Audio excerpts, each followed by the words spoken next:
Good question. So, I think one of the things that we were really kind of interested to see was if we allowed people to kind of have, to your point, self-service, create some of their own reports, have access to that, what could they come up with? And, we're 100% employee-owned company. And so we take a little bit different approach. We have an opportunity here because we practice a lot of open book philosophies that we don't have a lot of restrictions around who can see what. There are some critical things like payroll that you would like to keep hidden, but for the most part, our administrative employees have access to see our high level financial performance and pretty much anything going on our projects. And so we were less concerned with the security risk of exposing that because we already provided that information.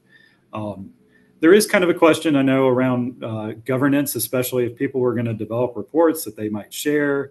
And then, how do you know that these reports are really accurate if they're doing calculations and things? But I was more interested to see just what would people come up with and what would they want to see on their own first, and then we may run into a situation where that proves to need a little bit more formal infrastructure in place. But to me right now, we've been stuck with the same reports for about 20 years. And I would just like to see and find better ways of looking at things and breaking it down and analyzing it. And I think that is worth taking a little bit of risk on the governance side at the moment. And along with that, Excel is an excellent tool to use to do kind of that ad hoc reporting. And we've really opened that up to our accounting staff, both to do kind of their recurring work to try to speed up those workflows and that process, cut out some of the manual data entry, which quite honestly to me is more risky than pulling information straight out of data lake where we know where that's coming from at least. Right. And if they leave it in formulas, somebody can double check how that information is being calculated. And so that has been, especially as we've really rolled this thing out over just the past few months, where a lot of it has started. And so our senior accountant, our accounting staff has tried to automate some of their reconciliations, some of our cash flow spreadsheets to take advantage of the fact that they don't have to key in all of this information on a daily, monthly basis anymore. Excellent. And Steve, I believe you have an example you're willing to share with the world. Is that right? Yeah. So, I mean, I thought I'd share one of the dashboards that we built after we went through kind of the training on Power BI, and I'll admit this is my first real foray into Power BI. It's a really nice visualization tool, and we really wanted to use it to create some dashboards. So one of the ones I thought I could share without maybe revealing to the outside world too much of a secret was the one that we've used around our craft hours. And so we do financial reviews of all of our major projects on a monthly basis. But one of the best ways that I've kind of found to track our activity between those financial reviews is really to look at where our craft hours is coming in compared to what we had projected. And so this dashboard that I built, that I've shared with most of our kind of regional managers and executives, kind of breaks out the hours by week so that we can see that trend, see how that pattern is going, as well as giving kind of some high level numbers, breakdown by month, and also a breakdown of the hours by each one of our major business locations.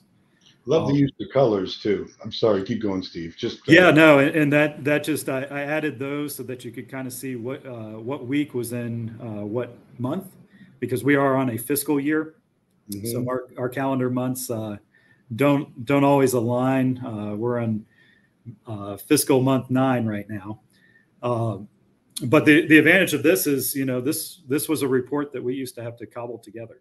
So we would get hours on a weekly basis once payroll was processed, but we were manually kind of putting something together.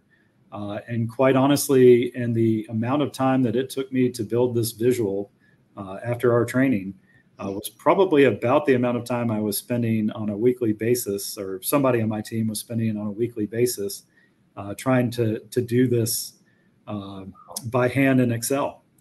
And now, this gets updated, essentially every night when our data model refreshes. Very slick. And, I'm dying to click and drill down, but I know we don't want to reveal the secret sauce. And Steve, I appreciate you sharing this with the audience.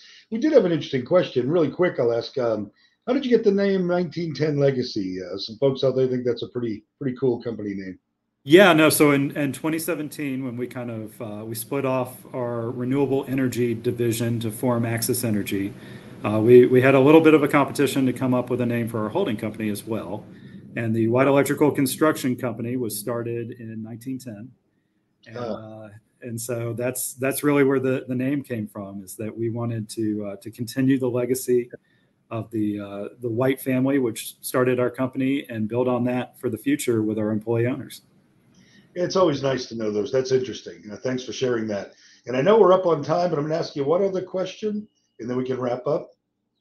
Question from the audience: what training did you get to be able to build the dashboard? Yeah, so we've gone through several trainings with Preferred Strategy now. The main one to build this dashboard was they did, I think it was about a 4-day training session, half-day training sessions to go through using the data model in general, and also some kind of fundamentals of building out reports, and also utilizing Power BI, which was fantastic because, as I mentioned, a lot of us have a good bit of time spent in Excel, even doing some things like Power Pivot and database connections and whatnot. Didn't really have any exposure to Power BI, and I would say of the reporting tools that I have used, it's probably one of the most intuitive. Yeah. But there are still a lot of little nuances to how it works, and so I thought Michelle and the team over there did a fantastic job of kind of walking us through both how to use the tool, but also working with us. They'd asked us to come with ideas of things that we would want to see, and actually kind of walking through with us and how they would build those specific things. And so this wasn't the one I built with her. I had one that I wanted to do around our accounts receivable, but she spent a couple hours just kind of helping us tweak that and do some DAX calculations and things to really make it work. So it was a very useful training. Well, we happen to have a saying around our team, and Michelle just rocks. I'm glad you had such a positive experience. She's truly a gifted trainer. So I'm glad you had that time with her, and it paid off. Steve, we're up against time, so I'm going to go ahead and wrap. But I think the audience, if we could have you back sometime in the future. I think they'd be curious to see where you've gone, what your future plans are. I know we talked about bringing in other data sources, maybe mobile reporting. So not now. I've already asked enough of your time, but in the future, they say, Steve, could we have you back for a part dose? Would be happy to share. Thank you, Frank. Thanks for your time, Steve. Wonderful session with you today. Anybody out there, if you have questions, just reach out to me, and I'll make sure we get answers for you. And we all thank you, Steve. Appreciate it. Great job today. All right.